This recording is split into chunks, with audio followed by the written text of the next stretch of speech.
yang mengatakan kunut subuh disyariatkan mereka berdalil dengan beberapa hadis. Ada hadis Anas dalam Sahih Bukhari, tapi tidak sharih, tidak tegas. Tapi hadis yang tegas adalah hadis yang tadi saya sebutkan, hadis Anas bin Malik radhiyallahu ta'ala anhu, di mana Rasulullah sallallahu alaihi wasallam senantiasa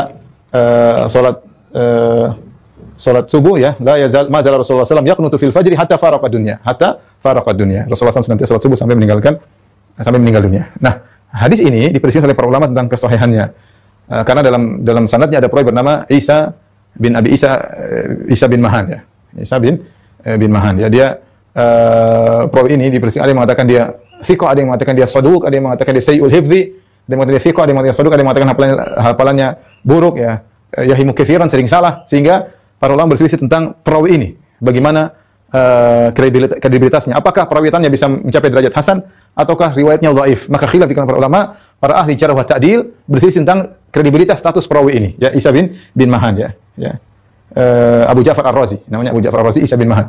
Nah, dia ini berselisih oleh para ulama tentang kredibilitasnya. Dari perselisihan ini timbul apakah hadisnya sahih atau hasan ataukah dhaif? Dhaif ya.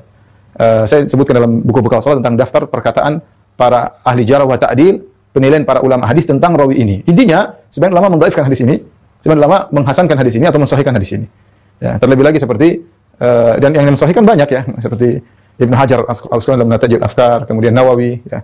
Kemudian juga di antaranya misalnya Abdurrahman bin Yahya Al-Muallimi, seorang ahli hadis dari Yaman, dia menyebutkan bahwasanya hadisnya saling menguatkan. Ada datang dalam jalur-jalur yang lain yang menguatkan hadis ini menjadi hadis yang kuat ya.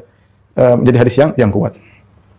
Wallahu a'lam bishawab ya. Kalau saya boleh katakan bahwasanya ini masalah khilafiyah, kita tidak perlu kencing-kencingan dalam masalah ini.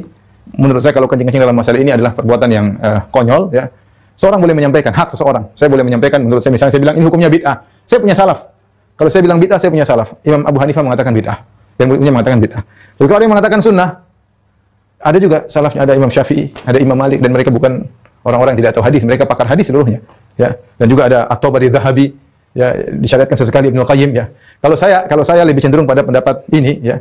Pendapat yang terakhir yaitu sesekali disyariatkan tidak jadi masalah, sesekali, bukan suatu yang sunnah muakkadah tiap hari. Karena seandainya kalau itu sunnah muakkadah tiap hari, Rasulullah SAW selalu melakukan kunut subuh setiap hari, tentunya akan suatu riwayat yang mutawatir. Para sahabat akan menukil dengan banyak dan tidak perlu ada khilaf karena tiap hari Nabi lakukan. Ya, tentu yang meriwayatkan akan banyak. Tetapi karena ketika ada khilaf, ada yang mengatakan sunnah, ada yang mengatakan tidak, ada sebagian hadis akan mendukung, ada sebagian hadis akan menolak.